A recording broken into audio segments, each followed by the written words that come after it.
வணக்கம் நண்பர்களே. இன்னைக்கு இன்னொரு முக்கியமான கோயில், கும்பகோணத்து பக்கத்தில் இருக்கிற கோயிலை பற்றி பார்க்கலாம். புகழ்பெற்ற சூரியனார் கோயிலுக்கு போகிறதுக்கு முன்னாடி ஒரு முக்கிய விதி இருக்குன்னு உங்களுக்கு தெரியுமா? பக்கத்திலேயே திருமங்கலக்குடியில் இருக்கிற பழமையான பிராணநாதர் கோயிலுக்கு போயிட்டு தான் நீங்கள் சூரியனார் கோயிலுக்கே போகணும். கும்பகோணம் பக்கத்தில் 11ஆம் நூற்றாண்டைச் சேர்ந்த சோழர்களின் கட்டடக்கலை அதிசயமான திருமங்கலக்குடி ஸ்ரீ மங்களாம்பிகை சமேத பிராணநாதேஸ்வரர் கோயிலுக்கு உங்களை வரவேற்கிறோம். இங்கு ஒரு விதி இருக்கு.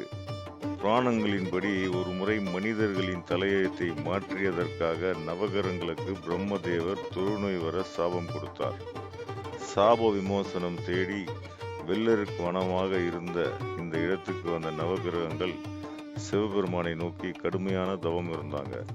அந்த ஈசனே நேரில் தோன்றி நவகிரகங்களின் நோயை குணப்படுத்தினார்.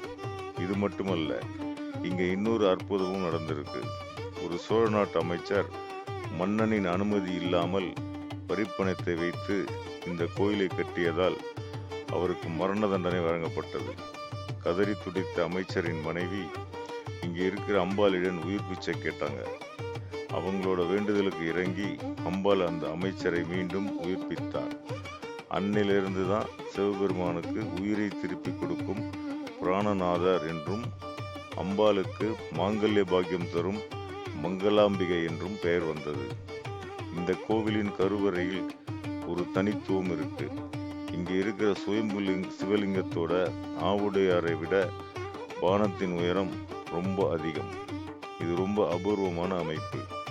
இன்னைக்கும் நவகிரகங்கள் வழிபட்ட முறைப்படி வெள்ளருக்கு இலையில் உப்பில்லாத தயிர் சாதம் உச்சிகால பூஜையில் படைக்கப்படுது.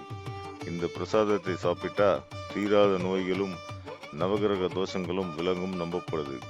அதனால நீங்க கும்பகோணத்தை சுற்றி நவகிரக சுற்றுலா போக திட்டமிட்டா உங்க பயணம் கண்டிப்பா இங்கிருந்து தான் தொடங்கணும்.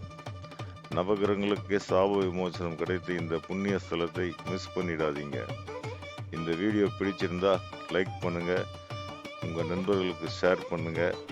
மேலும் பல கோயில்கள் ரகசியத்தை தெரிஞ்சிக்க நம்ம சேனலை சப்ஸ்கிரைப் பண்ணுங்க. நன்றி, வணக்கம்.